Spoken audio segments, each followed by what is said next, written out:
All right, well, the hour has ticked past 1:30, so I'm going to start the session. My name is Sophie Glovier. I am the Assistant Policy Director here at the Watershed Institute. And again, welcome to everyone. We'd like to start the session with a land acknowledgement. We recognize that the land and water now under our care is the traditional and ancestral territory of the Lenape. We pay respect to the Lenape peoples, past, present, and future, and their continuing presence in the homeland and throughout the Lenape diaspora. We respect their knowledge, culture, and tradition, which have contributed to the conservation of land and water. We also acknowledge that historic white supremacy and environmental racism practices cause disproportionate environmental and climate impacts of color and overburdened communities. The Watershed Institute pledges to work for clean water and a healthy environment, including in communities that have been unjustly affected by systemic racism and environmental pollution. I'd like to send a special thanks to our 5th annual Watershed Conference sponsors, and those include Princeton Hydro, Lake Hopatcong, and the Musconetcong Watershed Association. Thank you so much to all of you. And now I am very pleased to introduce the moderator for this session, Alex Rivera. Yay, Alex! We have in-room applause for Alex, and it is certainly so well deserved. Alex and I were just trying to isolate the date at which we started to talk about creating this program, which was his idea, and we think it was in March. So there are many, many, many hours that have gone into thinking about this and framing this and recruiting our great panel that we have here today. So I just want to thank Alex for his vision, and for you who don't know him already, he is the Mercer County Parks Commission, background in community engagement, economic development, workforce development, and recreation. He's interested in issues of park and environmental equity and how environmental assets improve outcomes for disinvested neighborhoods. So with that, I will turn it over to Alex. Thank you so much. Thank you so much for your kind words. Sophie had a huge role, as did Pri Oliveira with the Watershed Institute, in developing this idea, so we can go back and forth and say, no, you're so great, but we won't do that. So I want to thank the Watershed Institute for providing this platform. I think this is going to be a really great conversation, and I'm excited about our panelists. So I'm going to get into framing our conversation, but before we do that, I want to introduce our panelists. So panelists, I'm going to call your name. Please introduce yourself, your organization, and just like a quick sentence or two about how your work is related to what we're here to talk about today. So I'm going to introduce you in the order in which we'll be talking. So Julia, please introduce yourself.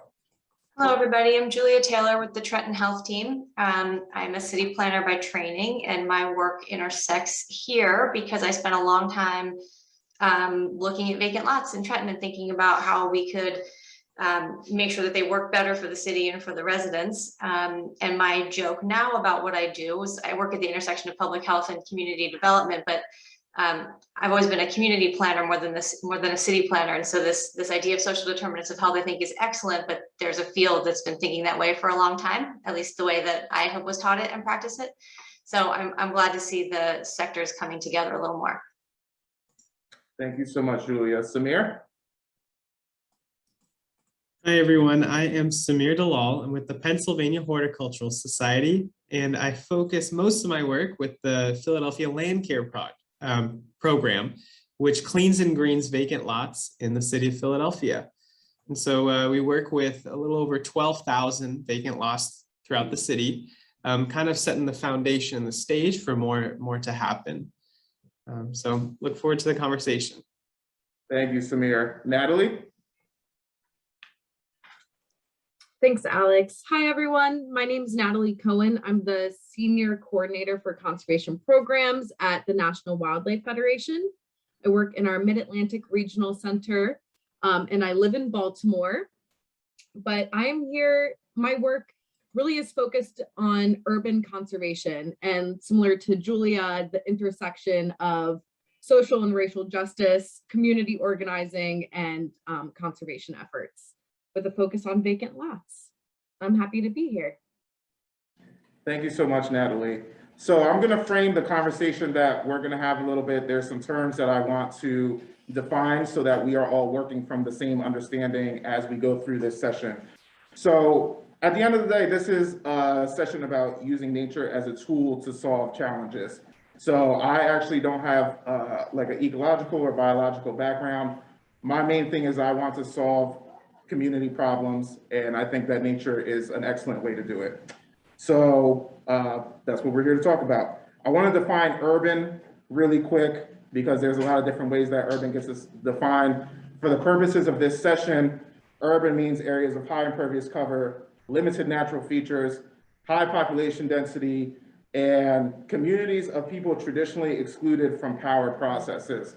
So urban, when people use that word, there's a lot of class and race associated with that. So I just want to make it clear that we are kind of talking about that within this context.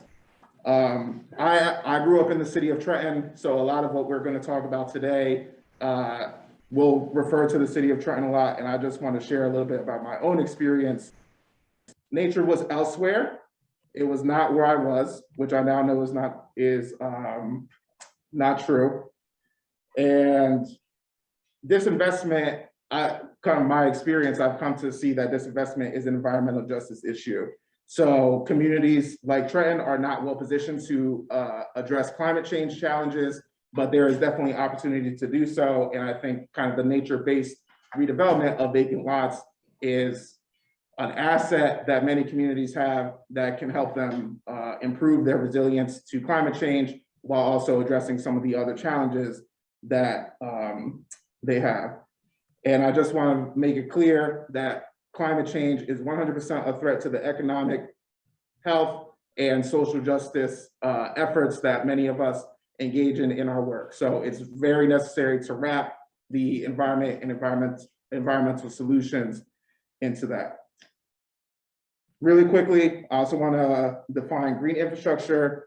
So green infrastructure is often kind of wrapped up in stormwater management, but here, when we say green infrastructure, we mean any biological feature or process that influences community function. And I took that almost verbatim from the Baltimore ecosystem study, which I hope to talk a little bit more about.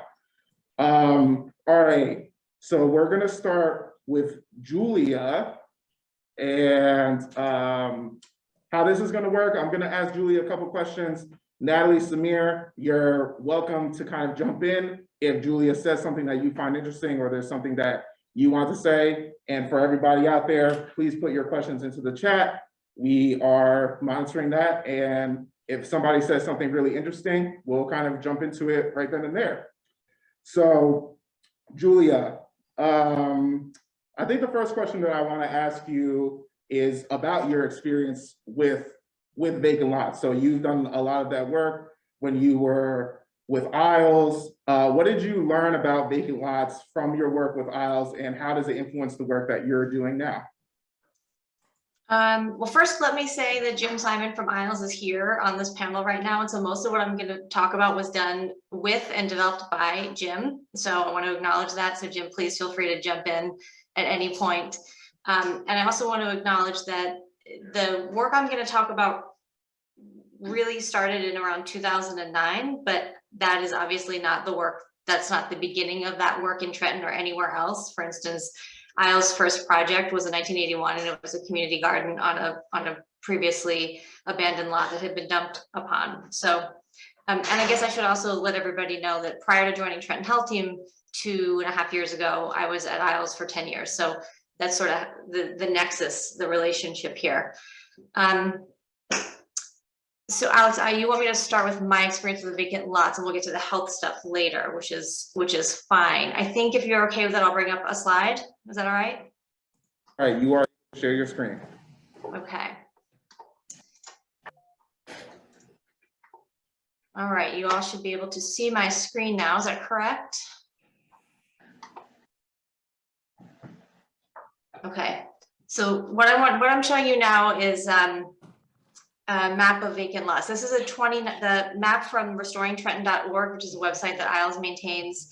Was first built in 2014, and that's when the first field survey of vacant property in Trenton was done. So every parcel was looked at and we said, what's vacant buildings, what's a vacant lot? And so this was updated in 2019 by staff at Isles, and as of 2019 and probably still pretty current now, there are about 3,000 vacant lots. So looking at this, we really thought a lot about, well, what can happen? You know, Isles and Jim in particular had been doing community gardens for a very long time, with several community gardens, but what else could we do? So we were thinking about, honestly, a lot of the research about the impacts of vacant lots and vacant buildings on crime and perceptions of safety and mental health and people's own feelings about how, you know, how they were experiencing their neighborhoods. And we started to talk a lot about how could we change the perception and experience of place and be really strategic about it. And so one way to get really strategic about it was to really understand what's the scope of the problem, what's the geography of the problem, and then how can we think about what kind of solutions would be the right solutions and where could we implement them. And I have to give a shout out to our friends in Philadelphia, because at the time we were thinking about this, a lot of information was coming out about the Philly LandCare program. A lot of research was coming out about the impacts of vacant lots and abandoned buildings. And that, given that we didn't have the capacity in Trenton to do that kind of research, we were able to leverage research from our neighbor city and talk about, you know, it's here in black and white that if we don't address these problems, we're going to contribute to continuing environmental justice concerns, continuing health disparity concerns among residents. And so just getting this data first in 2014 was a way to springboard us into a whole series of work that really kicked off in 2015 and is still ongoing. But I will say some of the challenges we faced is, you know, one, thinking about how do we address a problem at this scale when the city doesn't have the capacity to work with us quite as much as we've seen in some other cities. And that's not a knock on the city, it's just a reality. So how do we deal with that? Who takes responsibility for the lots themselves or for the interventions once they've been created to make sure that they're sustainable? How do we make sure there's appropriate community engagement and involvement so that there's ownership of the interventions that do ultimately happen?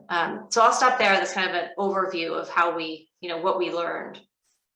Thanks, Julia. So I think from what you shared, the first question that I have for you is, how do you find vacant lots have affected community function? Well, what did you learn in that process? And community function can be, you know, the environmental function, the public health function, the social function, all those things.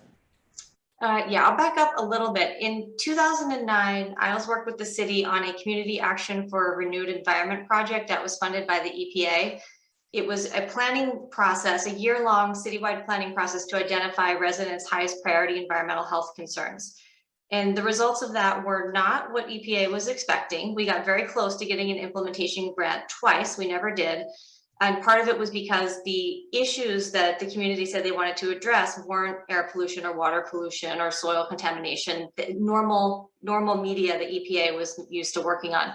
Instead, what we heard that residents were primarily concerned about abandoned buildings and the amount and condition of open space. And that sort of kicked off the entire process that eventually got us to this vacant property survey. At that time, you know, we had really good representation in that care process from all across the city, all walks of life, and saying, you know, like this just has to stop. I don't want to continue to live next to a building that's a risk for fire, or that has vermin in it, or that's impacting the cost of my homeowner's insurance, for example, because it's a dangerous building.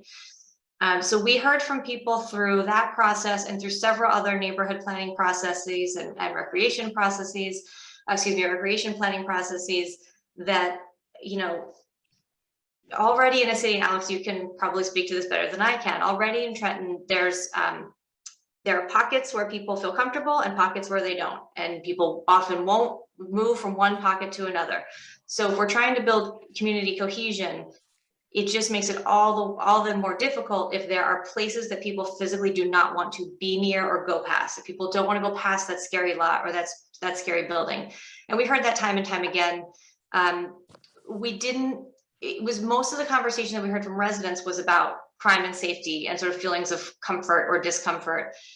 at the same time, we were reading the research that was coming out, and it's still coming out about all the mental health and physical health, cardiovascular health, for example, all the health impacts that these kind of situations in communities were having on people. So we were trying to bring sort of the research from outside in and together with the messages that we were hearing from residents so that we could try to come up with some appropriate interventions.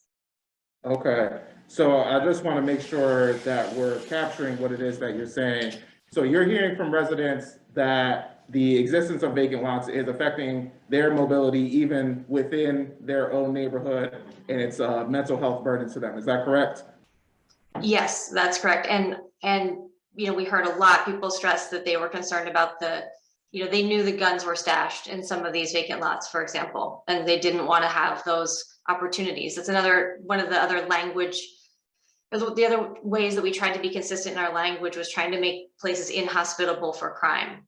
It's not enough just to say like, oh, we're going to clean this up. But and I'm not even talking about SEPTED that knows that or crime prevention through environmental design that now has a different connotation than it did several years ago. There are concerns about how that aligns with the broken windows theory, and is that actually just playing off fear? So we don't necessarily need to get into all of that, but really just thinking about how do we make spaces where residents feel comfortable so that they can walk down the street. And the more activity you have on the street, the more the street face, the buildings and the lots create sort of a comfortable street wall, if you will, a feeling of, I feel secure walking down the street. Well, then we're gonna have more people walking down the street, and by that as a starting point, the place can become less hospitable to crime.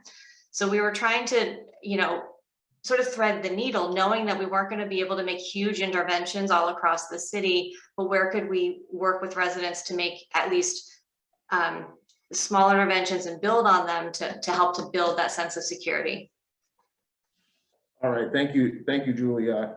When we were doing our prep for this session, one of the things you mentioned was that there is data, about how vacant lots are affecting environmental function like mental health, air pollution, heat islands, but that information doesn't exist for smaller cities like Trenton. So can you talk a little bit about how that affects your work, both while you were at Isles and also presently at the Trenton Health Team? Yeah, I mean, I think in general, there's you can Google benefits of greening on mental health, and you will get pages and pages and pages of research studies that are done all over the place. None that I'm aware of done in Trenton, not many in New Jersey either, at least again that I'm aware of. I may be missing some. The good news is there is a ton of research that we can leverage. A lot of neighborhoods with the kinds of issues that we're facing in Trenton are the kinds of neighborhoods where these research studies have been done. So we can say like, hey, this happened here. It's relevant to us here in Trenton. So let's move ahead and let's fix this. The downside is that sometimes we're left out of the conversation. And I think that's an issue for Trenton in general. We sometimes are passed over by some of the bigger national conversations or some of the bigger funders. Even some of the statewide questions about conservation, and hopefully we can get to that a little bit later. How do we prioritize? How do we come up with different criteria to prioritize conservation and preservation when we're talking about dense urban areas versus, more traditional rural areas? So, it didn't, not having that level of research and data didn't hold us back by any stretch of the imagination. We did try, there were moments when we thought we might be able to do some of our own research, so get our programming. We developed a clean and green program that Jim oversaw, modeled on Philly, got it going, and had some really good success. It's still going, still having good success. But where it fell short of our original hopes and dreams was that we wanted to be able to treat entire blocks. So treat every single vacant lot on a block.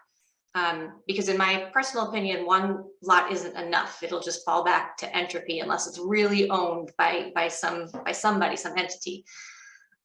We weren't able to do that because so many of the vacant lots are not city owned. And it's still something that we'd like to do, working with the city to get access to these lots as a third party intervener so that we can treat entire blocks. Just haven't gotten there yet. So that's one stumbling block we've come across. Thank you for bringing up kind of the whole block thing, Julia, because one of the things that I'd like to talk a little bit about here is that as an environmental justice issue, the lack of data about what's going on in cities like Trenton is an environmental justice issue, right? And this is a no blame environmental justice issue. I completely understand why public agencies are focused on the expanses of natural spaces. So I'm thinking maybe like the Sauerland Mountain region. I completely understand why there's a focus on that and why areas like that are important to like a DEP. But I think the lack of information about urban ecological processes and urban conservation is a huge gap that needs to be addressed. When you look at some of the mapping tools that are available from the state of New Jersey, urban areas look like complete ecological wastelands. And we know that that's not true, but we don't know what we don't know at the same time. So Julia, thank you for bringing up that network piece, because we think about natural spaces as a network, but vacant lot revitalization is also kind of a network-based thing. Julia, I wanted to ask you kind of on the same track of we don't have data. Why is it important to have data specifically for the area in which you're working? Why isn't it enough that, say, Philadelphia has this information? Okay, so that's actually a good lead in. Let me just share my screen one more time. I'll show 2 other quick slides. So I pulled this map today from the New Jersey Conservation Blueprint, which there are other folks on this in this session who participated in creating this. I was there during the creation of this. It's a very, very useful tool. But when you look at it from the lens that we're looking at today, it highlights a couple of things. So this map shows where there is conservation stakeholder areas of focus. And you see Trenton down here. In some areas, there are 2 organizations that look at Trenton. In some areas, there are 3. But one of those organizations is a statewide organization. So that it doesn't mean it doesn't count. It just means it's not necessarily focused in Trenton. So if we go back to our vacant land map, again, this is zoomed out pretty far, so it's hard to see, but all these blue dots all throughout the city are areas that we could be thinking strategically about. How do we string them together to make ecological corridors, or how do we string them together to make greenways, or how do we make strategic decisions about where there should be adopt-a-lot programs or side lot programs, community garden programs, or even redevelopment with buildings. So I think having the information is critical for strategic decision making, but also so we can talk to our preservation and conservation partners about, hey, we have this idea, it's different from what you normally do. Can we talk? Can we make it happen? And then if you look at the overall land that, according to the blueprint, is important to preserve in order for connecting communities, you see, again, there's not a lot of priority placed in Trenton. So if we don't have the data to share with our partners, and we don't have the local partners to help us advocate with our statewide or regional partners, it's going to be much harder to do the kind of work that we're talking about. That illustration was excellent, Julia. Thank you so much. I want to ask you a little bit about leveling up from, Samir, this is also a question I'm going to ask you, leveling up from clean and green to what I've been characterizing, talking to people as like ecosystem service centers, right? So there's the clean and green where you clean the lot, you put a lawn there, you keep it mowed. That's great. There's definitely a place for that. But what we're talking about today is kind of you're planting trees, you're installing meadows, you're kind of creating microforests that are well layered and well developed. Did that conversation come in when you were working on when you were doing the vacant lot work with Isles? Has that idea come up again? Just kind of, where has that been in the conversation? The conversation definitely happened. We didn't do a lot of work in terms of leveling up, so to speak. But I will say, and I'll turn this over to Jim if he's comfortable jumping in, there's a lot of work going on citywide with our green team and thinking about green infrastructure, and clean and green is obviously related there. So I don't know, Jim, if you want to add anything on that point. Sure. So as far as the vacant lots are concerned, incorporating green infrastructure. So we were able to do some tree planting on vacant city-owned lots. But I guess there's some reluctance there to do that. I know the city wants to be able to use the vacant lots potentially for development. So I probably would have to, come to an understanding with the city to say, all right, these are the ones that are prioritized for development. Here's another class of lot that's a little bit further down, less developable, that would be suitable for tree planting or doing other projects that highlight ecosystem services. So doing, meadow projects or planters or different things like that. Jim, while I have you, I want to ask you, what do you think about the idea of temporary interim vacant lot nature-based solution, right? Where you're doing the work to install a meadow, which is fairly inexpensive, all things considered, rather than planting trees. Do you think that that interim use can be incentivized on a local level? Developers would be interested in that. Just what are your thoughts on that? Yeah, I think that's a great idea. And we did a couple of very small pilots. We ran into some issues where you needed to really have an education component. So residents, you and I may see flowers, residents may see overgrowth that kind of harbors nuisance animals. So yeah, making sure that it's done well, there's an education component in there, but that would be a great interim solution, especially if there's no, long-term agreement to, keep the land as open space. Right. Thank you for chiming in, Jim. Julia, we're running up on 3 minutes for your allocated time. I wanted to just ask you briefly about public health and climate change. What are the challenges you anticipate the city experiencing because of climate change? That's a big question, and I'll be honest, I'm not an expert on that, but I think we've got issues related to the heat island effect in Trenton in particular. We don't have a lot of good data about it, at least that I'm aware of, and that's something that we have been talking a lot about.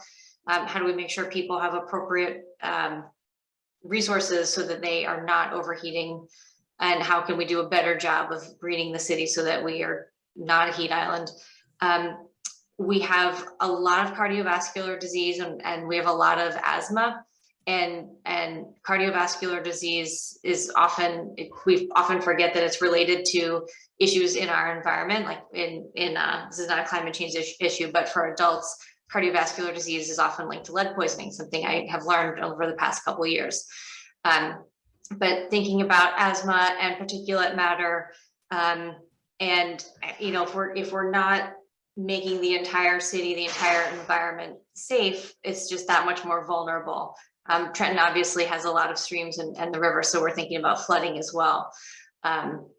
But specific, individual health concerns, the issue that I've heard most often discussed are things related to heat impact. I'm sure there are others. It's just not my particular area of expertise. All right. Thank you so much, Julia. There's so much more that we can talk about, and hopefully we will get a chance to do that in Q&A. All right, so Samir, I'm gonna move on to you. Thank you so much for being here. Just to remind everybody, Samir Dalal is managing the Philadelphia LandCare program. And Samir, you can share your screen to introduce the program. Absolutely, thank you, Alex. And I mean, I hope I'm not too repetitive off all the things, the great things that Julia shared, because really we're trying to do the exact same work here in Philly. But essentially, there are a lot of vacant. Has anybody ever been to Philly here? I think you will recognize that it's a big city, but there's also a lot of vacancy that's there, as a post-industrial city. And so let me know if the shared screen had it popped up. Samir, it says you have started, but all right, there you go. You're good to go. Yeah, my computer and PowerPoint has been struggling recently, and I don't know why. But you can see this, right? I'll skip through a lot of this. Sorry. So, I mean, PHS, first of all, as an organization, I think what makes it really unique and related to the land care work that we do is that we do have a lot of different programs in relation to gardening, street tree planting, stormwater management, landscaping, and then our land care program. And we're all trying to work at these impact priorities that are listed here.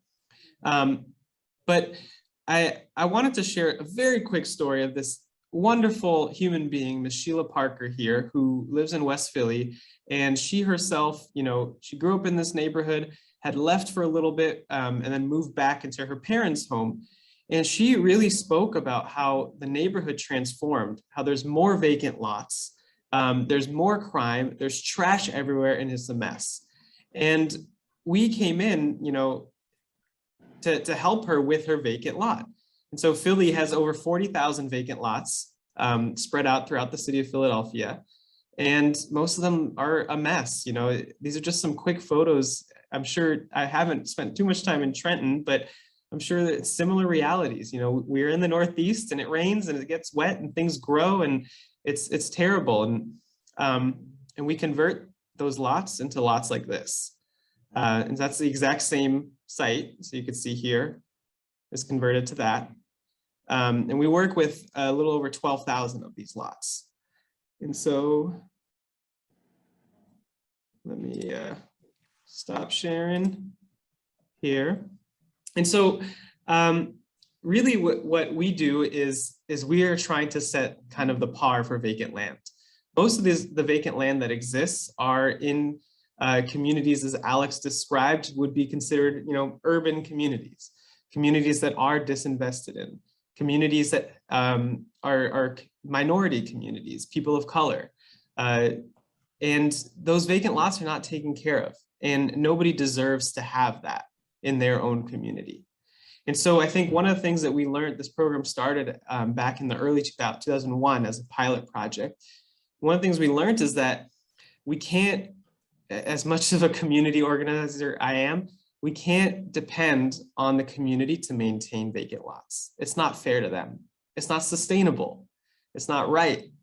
You know, these are communities that are experiencing a lot. And, you know, for us to say that we need you to volunteer all the time to maintain it is too much. It's not fair. And so really what this program is geared around is we will keep it simple.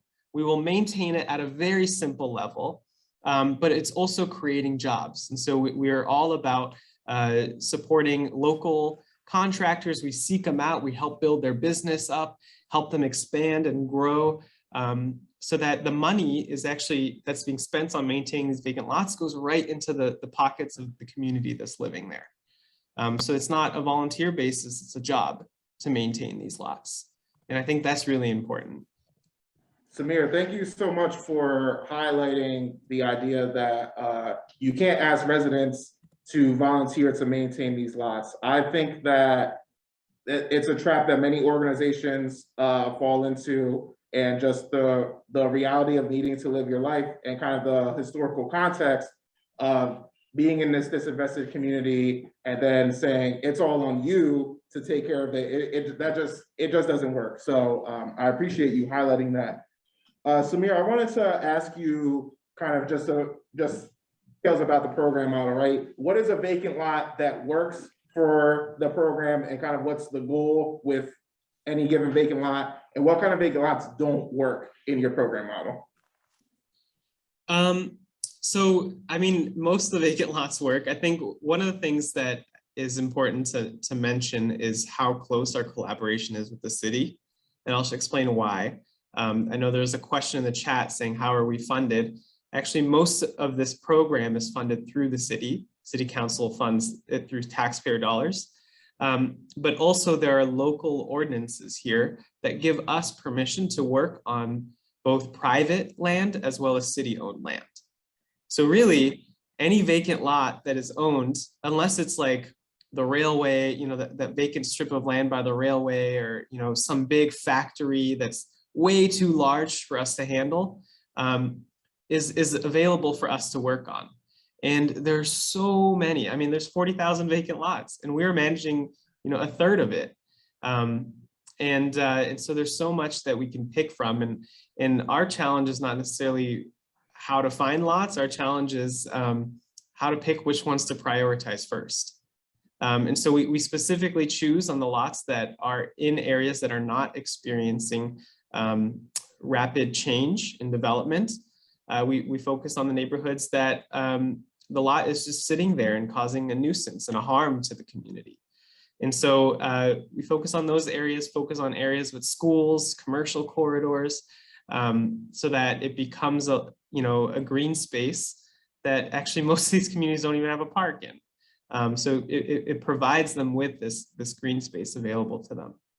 I don't know if that fully answers your question, but. I think you definitely did. Natalie, I want to highlight what you shared in the chat, because the conversation around funders is a big one. So using Natalie's point as a launching point, Samir, are you familiar with like the behind the scenes details of how the city of Philadelphia came to recognize the need to fund this program and not rely on volunteers to do this kind of work? Yes. So, I mean, vaguely familiar. I wasn't around back in the early 2000s with this organization. So, but from what I've been told and heard is that, it did start out as a pilot project in a specific neighborhood in Kensington with a local organization, community organization that we worked with. We did realize at first, if we want to do at a larger scale, it's impossible to organize it by volunteers because of how many lots there were. And so we said, you know what, let's just pay, we'll get some funding. It was grant funded, and let's just pay contractors to do the work. This community organization actually was the one doing the work. And so it works. We tried actually doing some volunteer-based projects to do the kind of the +1 on the lot. And, like we would stabilize or clean out these vacant lots. And then we would say, hey, you in the community, should we put flowers here? Should we put this here? And they would say yes. And we'd go and we'd do it. And they would be there for a year, 2, and then somebody passes away. Somebody moves away. Somebody's too old to take care of it anymore. And we weren't able to maintain it. And so through this pilot project, we kind of proved that, we need to have workers paid to maintain these lots, and let's keep it simple, at least as the par, as the standard, the status quo for vacant land in our city. And we showed the city council what is possible. And they started appreciating it, and they decided to fund the program to try it in more and more neighborhoods. It really, the support from our city really grew due to a certain study. And this is related to the conversation that Alex, you and Julia were having earlier about how important these studies are, really. And so we had a study provided by a group of researchers from UPenn, who in 2018, it was finally published, where they did a long-term study analysis of neighborhoods that experienced our cleaning, greening, vacant lot program, and blocks, actually, it was block by block, and blocks that, did not experience it. And they found up to a 29% decrease in gun violence. They found a huge decrease in anxiety, where it was a heart monitor study that was done, where people were just asked to wear these heart monitors and walk around, and it tracked where they were walking around. And they realized that when you're walking around a vacant lot that is, a mess, their heart's beating a little faster. It's scary. You don't know what's there. Like Julia mentioned, there are potentially guns that are stashed there. There are criminal activity that's occurring, or it's just the fear of what's happening. Right. Even if there isn't a crime, it's just that fear, that unknown that's there. And then you have an area that it's clean and green. You have easy visibility. There are more people active on the lot. And so it decreases anxiety, it decreased depression. And so we came to the city and said, hey, look, this is a study done on our specific program. And the city decided to up their funding and are continually trying to work with us. Of course, the funding compared to what they have is very small, but it's still the funding that we get compared to what other organizations get in other cities to do vacant land work is large.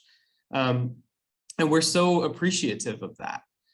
So those studies are really key to helping us, continue to be funded, and we maintain that relationship with the city and with communities to identify which lots are a priority, so that they realize that the impact is happening straight away.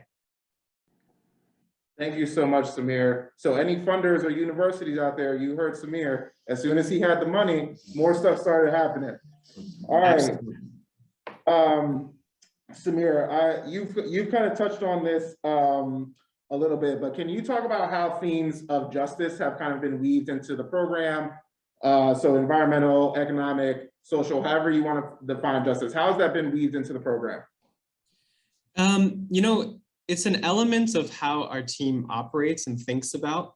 And so I think naturally, when you think about environmental justice, yes, these are communities that we're working in. The communities that are experiencing these messy vacant lots are communities that are not invested in, or communities that are not cared for.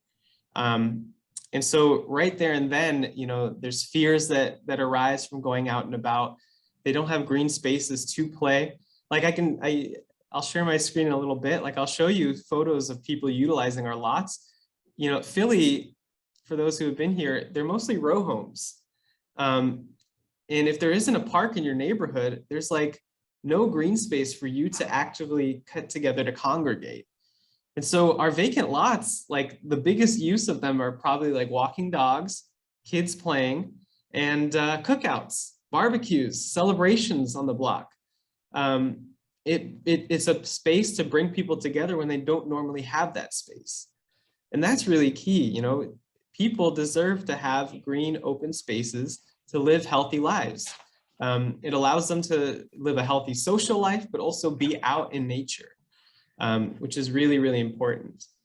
I think the other thing is going back to creation of jobs that we always have in our mind is how are we creating more and more economic opportunities? And I think, with the work that we do, we work with 15 professional contractors, which are small to medium scale mom and pop contractors. We work with 17 community organizations, like CDCs, for example. And we pride ourselves in, doing whatever we can to make it easy for these organizations to grow and expand. And I think that's really key. It's between 70 to 80% of the organizations we work with are minority or women owned. Like 90-something% of them are local Philadelphia neighborhood, organizations. And I think they don't get many opportunities. And I can't tell you how many stories that my boss, Keith Green, has shared with me about literally he finds somebody, he sees somebody doing some landscaping work on somebody's front yard. He says, hey, are you from this area? What's your, tell me your story. Do you want to work on more land? And then they had these small crews of like 2-3 people. And because of the work that we're able to do, we have these larger scale contracts where we're able to give them more funding so that they can buy, instead of equipment from Home Depot, they're buying equipment, commercial grade equipment that actually allows them to do better quality work. They're paying their employees, $20 an hour versus $8 an hour earlier. So they're getting higher quality workers, they're expanding their crews. And then we work with them because many of these organizations haven't worked at large scales. And so, they mess up, we don't cut them off. We work with them to say, hey, this isn't working for you. Let's give you a smaller contract to work with you. We're not done with you. Let's work it out together. And you can see their capacity raised. And I think that's one of the biggest actually reasons that also the city continues to fund us, is that it's not just about the environmental, it's about creating jobs, which is what the city of Philadelphia has been really struggling with. Samir, So, yeah, I think you made a really clear case for basically the justification of the city of Philadelphia's investment in you. You're creating all this economic activity that otherwise would not occur. And I think that's really wonderful. There are so many more questions that I want to ask you, but unfortunately, I do need to move on, and I see that I'm losing a little bit of time for questions. So Natalie, we're gonna jump over to you.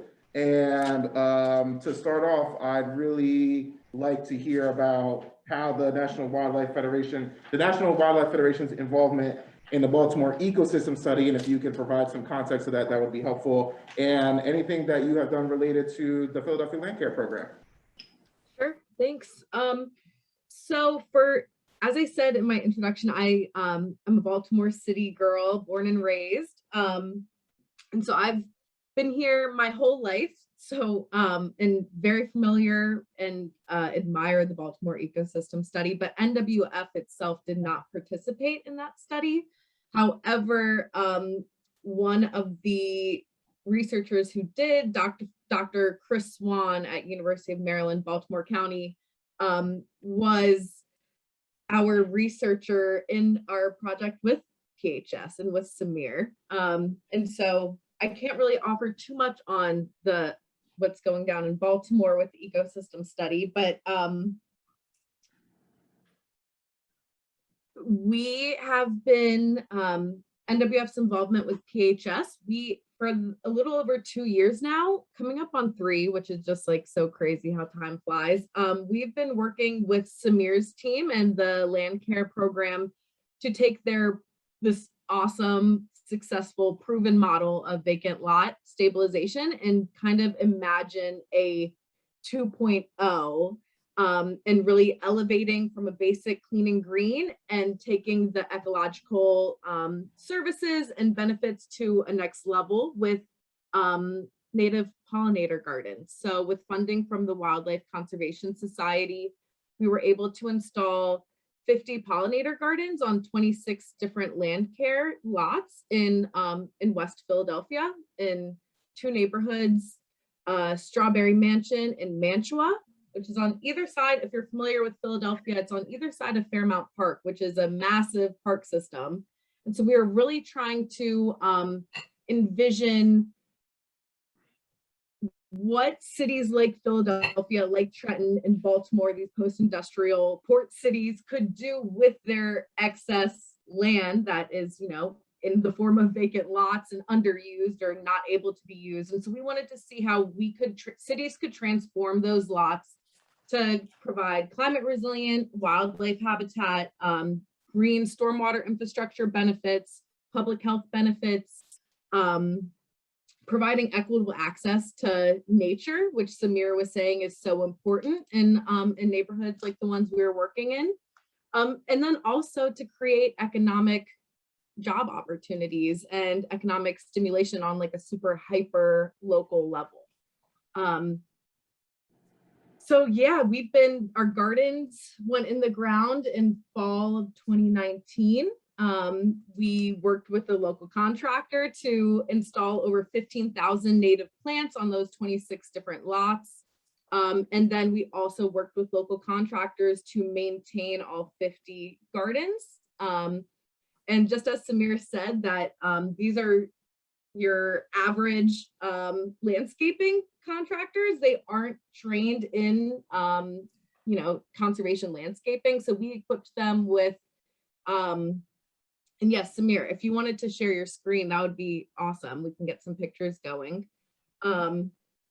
We trained them with plant identification skills, common weed ID, and basic sustainable landscaping practices. And they went out and they were able to hand weed and water these gardens about twice a month for the past year and a half, I guess. And most of them are looking really great. So yeah. I'm gonna let Samir run through Yes. photos as kind of a backdrop. I have a question that I wanted to ask you. Can you talk a little bit about how urban areas serve wildlife and how people benefit from wildlife in urban areas? Yeah, I mean, I think it's definitely a common misconception that there isn't wildlife in the city. Just your testimony earlier, Alex, when you were introducing us and setting the scene, when you were younger, you didn't realize that nature was around you. So I think, there's this misconception that there is no nature in the city, and that's just not true. It's certainly fragmented, but it's integral to supporting, to creating more resilient communities in the face of climate change.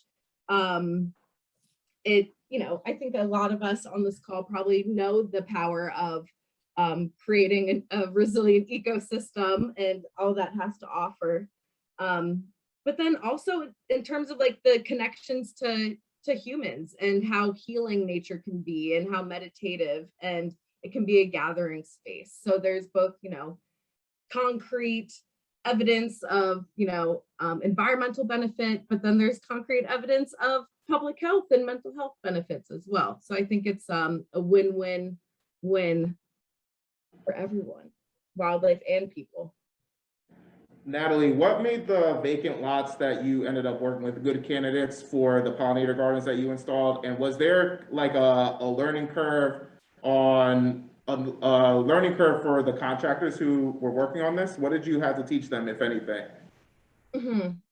So in terms of Samir can definitely jump in as well in terms of the site selection, but we were we kind of had a mix of things. So we definitely turned to some GIS spatial mapping, and we were calculating like a pollinator's average foraging distance. And so we got like scientific and technical with that, and we wanted to make sure that the maximum distance was, we never exceeded that between block to block.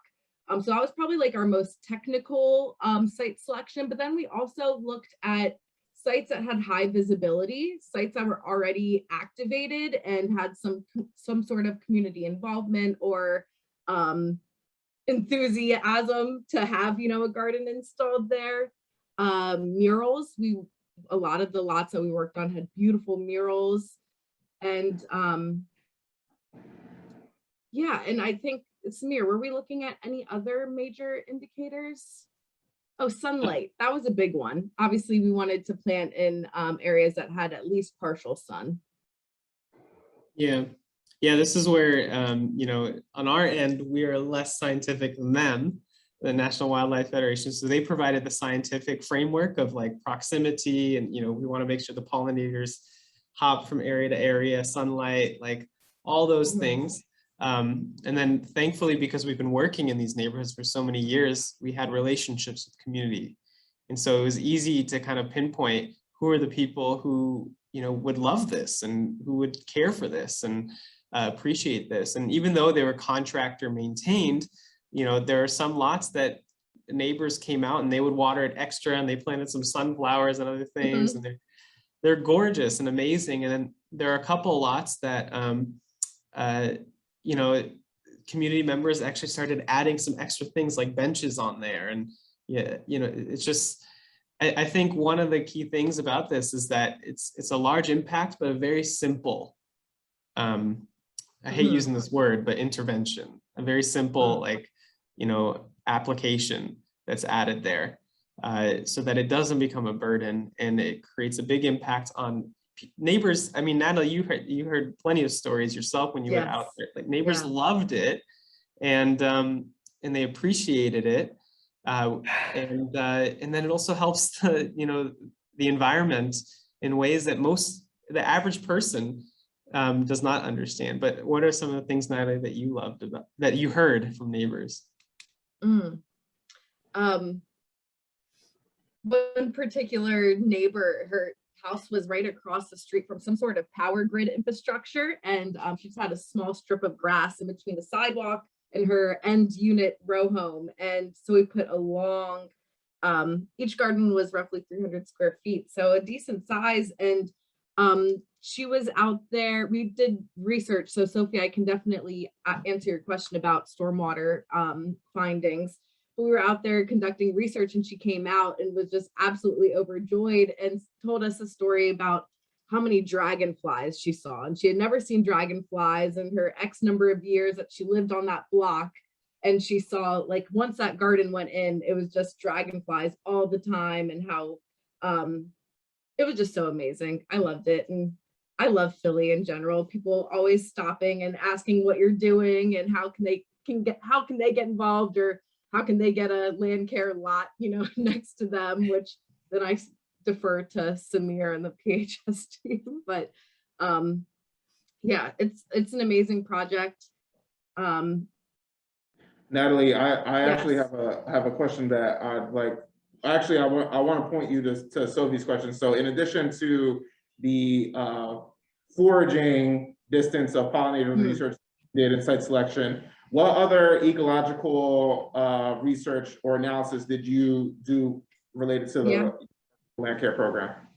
Sure. So we were thinking, so this was in collaboration with Dr. Chris Swan, who is a part of the Baltimore Ecosystem Study. So working with him, we really wanted to see if there was an ideal planting palette for vacant lot restoration at scale, so that we could have some, we could hammer down the best plant list and the best size that was had the largest stormwater impact and was aesthetically pleasing.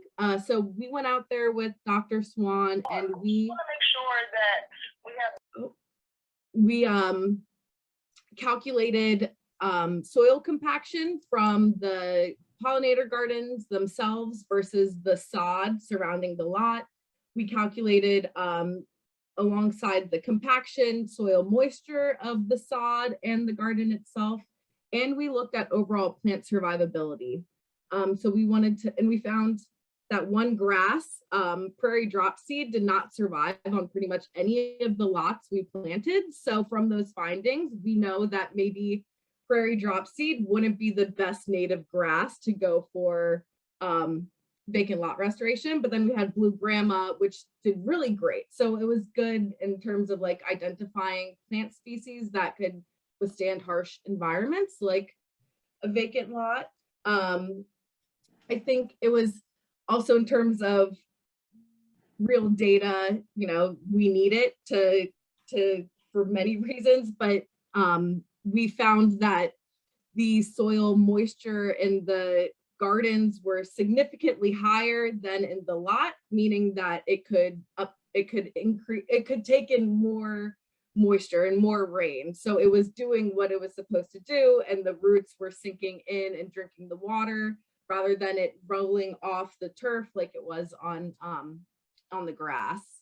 And that also had to deal with the compaction. So we had it was everything. We didn't really, besides the plant survivability aspects, I think the data came out how we were anticipating it to, but like I said before, it's always good to have some proven numbers there. Of course.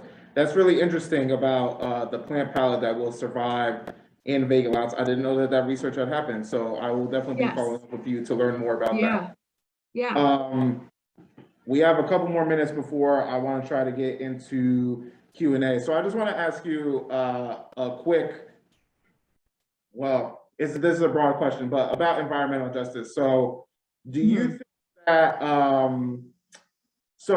when I think about environmental justice, I tend to think about like one really big polluter and people kind of saying that polluter is bad, the pollution is bad, we need to do something about it. But can you talk about how you've seen the idea and breadth of environmental justice change over time? Yeah, definitely. I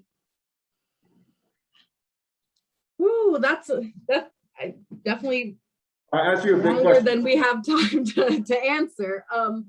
I think historically, the environmental movement, we all know this, has been historically white, and it's focused on idyllic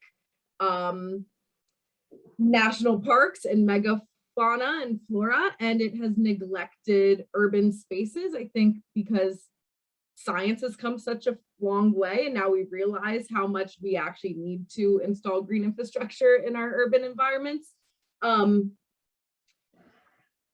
But I think there's been a really great awakening in the past 2 years where we're realizing that it's not just one polluter and it's not just source point pollution, it's the entire ideologies of white supremacy that have formed our country and it has formed our cities. So one thing that I'm very interested in and want to explore more is the impact of redlining and historically redlined neighborhoods and these health and wealth disparities and environmental disparities. You can overlay pretty much any GIS map over top of housing, redlined maps, and you can get correlations to urban tree canopy, high asthma rates, gun violence, high vacant lot densities, heart disease. I mean, you can literally overlay everything on top of a redlining map and it all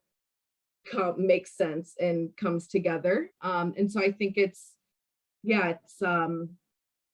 all for justice in general. And then, environmental is just one aspect of it.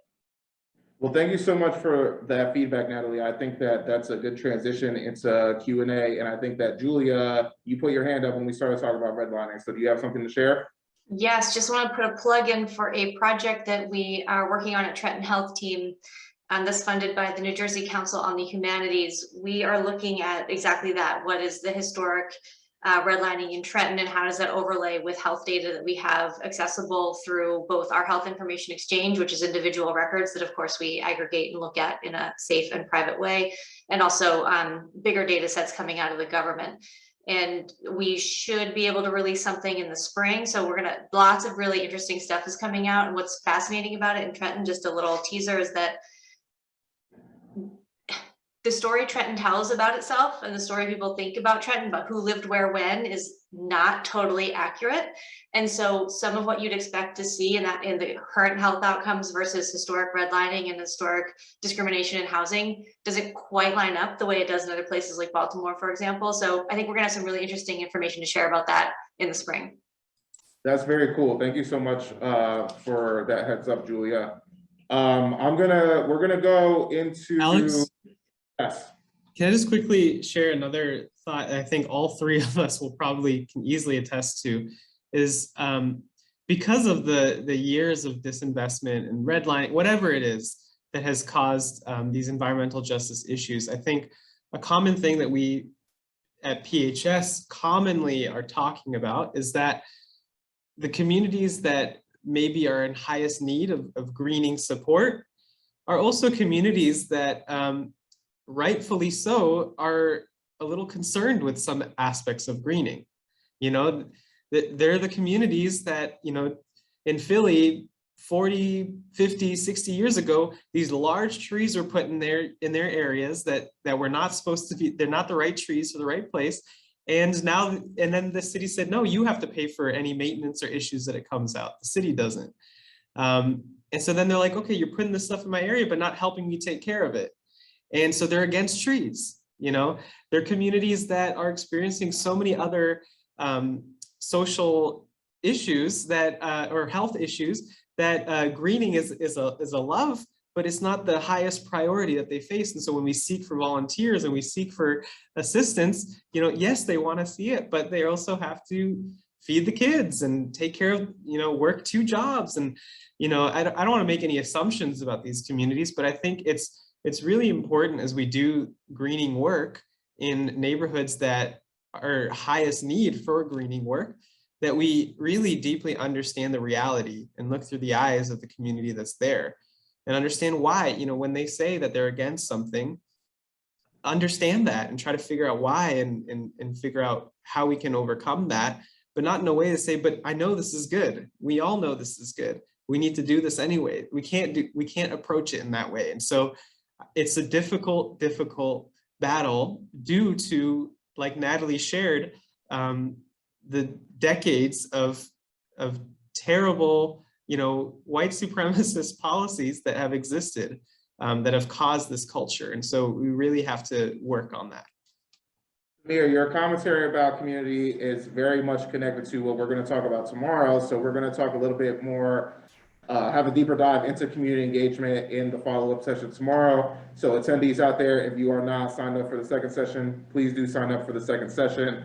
And Aaron, your question is also related to what we're going to talk about tomorrow. So we are going to have Leah Yasinchak, I think is how her last name is pronounced. And she is a top tier brownfield redeveloper, and we will talk about that a little bit. Alexis, you asked, what's the process of converting vacant lots to usable community habitat? Natalie, Samir, whoever thinks they're best for that question, you are welcome to take it. I think that is a city by city, block by block, lot by lot answer. I think land ownership is huge, whether or not it's city owned, privately owned, and you have to get a nuisance abatement is one thing. You know, a lot of times you can adopt a lot. So this is going back to the volunteer model, but you would get, you know, short time possession of the land. And you would transform it into a, you know, community driven and envisioned space of whatever would fit there. But then, you know, funding is also a huge thing. And yeah, I'll stop there. But I'd say land ownership is like the first place to start when you're thinking about creating wildlife habitat on vacant land. Samir, can you expand on that? You have a question, Renata? I do. All right, one second, Samir. Renata, go ahead, ask your question. Yeah, so this is for Samir and for Natalie.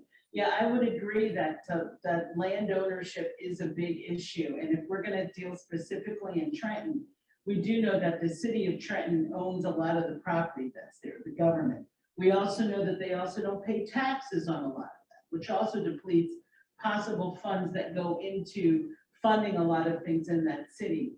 So I'm wondering, like, how can we work with citizen groups and civic organizations to kind of change that? And I think in order to, for the environmental purposes, that it's really advantageous for groups like this to kind of approach those relationships and confront government agencies or whatever, and make allotments for people, the people of the city, the people that we want to see change their environment, to actually own some of that property. So Samir, let me know if you have any feedback about that. Julia, Jim, I suspect that you may have something as well, but Samir, go ahead. Yeah, I mean, I can share from our perspective, but I'd love to hear Julie and Jim's from being from Trenton. But I think one of the largest challenges to doing any type of greening work on vacant land is maintenance. That's like so expensive and so difficult, and you need the right equipment and the right, you know, so like we have a community gardens team at PHS, and they work on vacant land, for example, a lot of the time, but it's not land that we are maintaining. And so many people that start up community gardens, they start up the garden, but then they can't figure out how to put in the time and energy to mow the lawn around the garden boxes, or, you know, maintenance is a lot of work. And I think what works well for us in the LandCare program is that we work at economies of scale. And so this cost, you know, we're working at a very large scale, and so it reduces the cost. We try to pinpoint vacant lots that are in close proximity to each other. And then we have these local law ordinances that allow us to work on public as well as privately owned land. And so I know that this is related to Sophie's question in the chat of what's the sense of the costs involved. For us to, the first year, to completely wipe out and clean out and stabilize a lot, it costs us $1.75 per square foot of land. And then maintaining it each year is about $330 on average. Of course, depends on the lot, the size of the lot, but $330 a year to maintain it, which is like impossible for somebody who does one lot. If I'm, you know, if I own a vacant land, I'm paying somebody maybe $50 to $100 a month to maintain it, not $300 a year to maintain it. And so I think that makes it a little bit more financially feasible and possible, is working at that large scale. But I think one of the ways that the city of Philadelphia, again, operates that helps to try to return some of the funding back is there's this city lien process that occurs. So when we stabilize a lot, which means we wipe it out and put it into our system, we keep record of how much the cost is for that vacant parcel. And a lien gets put on the property's title, which means, let's say it costed $1,200, to stabilize it and maintain it this year. That's written down in the property title. And so when they decide to sell that property, or if they decide to pull a permit for development, that money amount, that lien amount, is owed to the city. And so that's a way that they get it back. But the city also, working on city-owned lots, they know that this is the cheapest way for them to maintain their own land, because if they paid for it themselves, they wouldn't be able to do it at such a cheap scale. Thanks for that insight, Samir. Julia or Jim, do you have anything to add to that?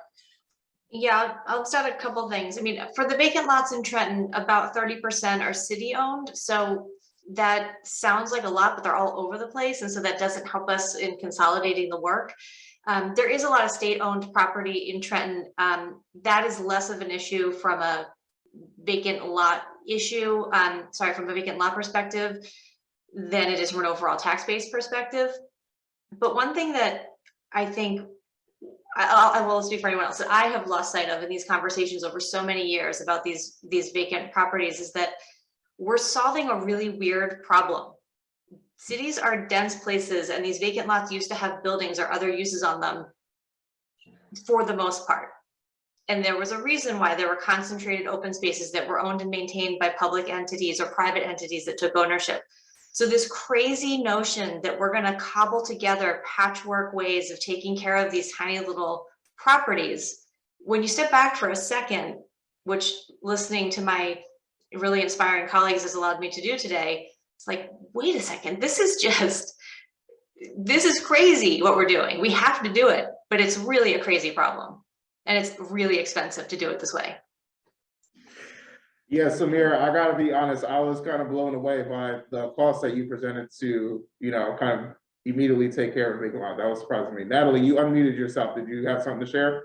Yeah, just to get back to the person's question that we're addressing, I think the advocacy lens, I mean, it's such a bigger issue than one parcel at a time, and just looking at maps, it gets, we get hyper focused, but giving people their power back and giving communities their power back, and this is really important for investment without displacement and anti-gentrification. And so getting the land, community controlled land, I'm a huge fan and proponent for community land trusts, and getting the land out of the city's hands and out of private owners' hands, and into really truly community controlled space. So I think community land trust is a huge way that we can address a lot of these themes that we're talking about. Natalie, all right, Jim, you raised your hand, so go ahead, Jim. Yeah, to Renata's point, and also Natalie, so the community control aspect, just as there's such a wide variety and scale of vacant lots, you need to try different sort of solutions. So, a few things that we've worked with the city on or recommended to them. Just this year, we worked with the city to develop Adopt a Lot program, and also in parallel, a community gardening ordinance. So the Adopt a Lot allows residents to basically adopt and care for vacant properties that are adjacent or nearby to their home. So that's one strategy to kind of put them back under community control. Community gardens are another one that's a little bit easier to see. But we've recommended other things that have worked in other cities. St. Louis has a mow to own program where you're just not adopting it, but by caring for it for a certain amount of time, you actually take title of that property by showing that you can maintain it. So yeah, there are a lot of different strategies that can be employed. So you just need to be creative about it and work with your municipality and work with community organizations to see what works. And there's no one size fits all solution. Thank you for sharing your thoughts, both Natalie and Jim. I have a lot to say about community land trust and the idea that people profit off of land that existed but that's a conference for another time. Samir, you said you have a quick story to share. We will end on your story. Go ahead. Yeah, it just relates to this question a bit. There's a lot in northern Philly. It's now known as the Tioga Hope Garden and Park. It's a big lot, you know, it's about 8 or 10 row home parcels long. And it was all wiped out, and our LandCare program came in and stabilized it. And so now we maintain it throughout the year. Now, through this process, there have been some community members, mostly what's commonly we see is the senior citizen ladies of the neighborhood, you know, who are the powerhouses that drive community in many of the neighborhoods in Philly. And, you know, they loved gardening, and they thought, you know what, this would be a great place for us to garden. And now it's being maintained so we can do something with it, because we would not be able to maintain it ourselves as senior citizen ladies. And they were trying to weigh in there, asking permission. It's almost all city owned. Actually, I think it is all city owned. And they were trying to ask for permission, and they're not hearing anything back. And they got advice from, I won't drop names, but they got advice from somebody in another organization who said, you know, sometimes you just have to build it and then figure it out afterwards. And they did that. And they would piece together, they put some garden beds in there, and they put some benches and some trees, and then they, you know, PHS started getting involved by their community gardens team, started supporting them. It wasn't just LandCare maintaining the lawn, it was other parts. We connected them. There's a great organization in Philadelphia called the Neighborhood Gardens Trust that helps lease land for community gardens or community gardening. They either have a year-to-year basis, a 5-year, 10-year, 15, or sometimes on rare occasions they purchase the land for greening space. And they actually work in-house at PHS. And this community garden is just such a beautiful space now that, you know, they're hosting a bunch of events. The local schools and kindergarten groups come in, you know, they're planting on it every year. It's called Tioga Hope Garden. If you're ever in Philly, I suggest it. This is a pride point in Tioga on 20th Street in Tioga. And, you know, these ladies have done a lot. And I think it's kind of a story that shows the complexity that Julia mentioned about working with vacant land, is that there's questions of ownership, there's questions of permission and liability. And, you know, some things you as an organization are able to do, and there's some things that we as an organization, we can't encourage and say, hey, we're going to build you all this infrastructure for your park, for this little, because that's a liability issue. And so we give it to the community and say, hey, if you do it, no one's going to sue you. You know, you're just an individual. I shouldn't be saying this out loud, but like, you know, there's certain things that we allow the community to take ownership of. And there's certain things that we are able to do as institutions. And you just have to figure out the game, and you have to figure out how to make it work. And as long as you're going in with this right intention, I think with this story at the Tioga Hope Garden and Park, with the right intention, focused on building relationships, you know, the pieces come together and beautiful things come out of it. Well, thank you so much for ending us with that story, Samir. I am really blown away by all the panelists, everything that everybody shared, and I hope that all of our attendees found this session useful. So we are having a follow-up session tomorrow. It's going to be very much discussion-based, so participants will be participating themselves, and we are going to dive a little bit more into community engagement and kind of the idea of redeveloping undesirable spaces, so to speak, talking with Caitlin Fair from New Jersey Community Capital and Leah Yasinchak with Brownfield Redevelopment Solutions. So thank you very much, everybody, and I hope everybody that is here, I will see you tomorrow. Thank you. And also just a plug, I popped a video. There's a short 5-minute video that we created all about our LandCare 2.0 pollinator corridor. So you can hear me and Samir speak some more if you'd like. Just follow that.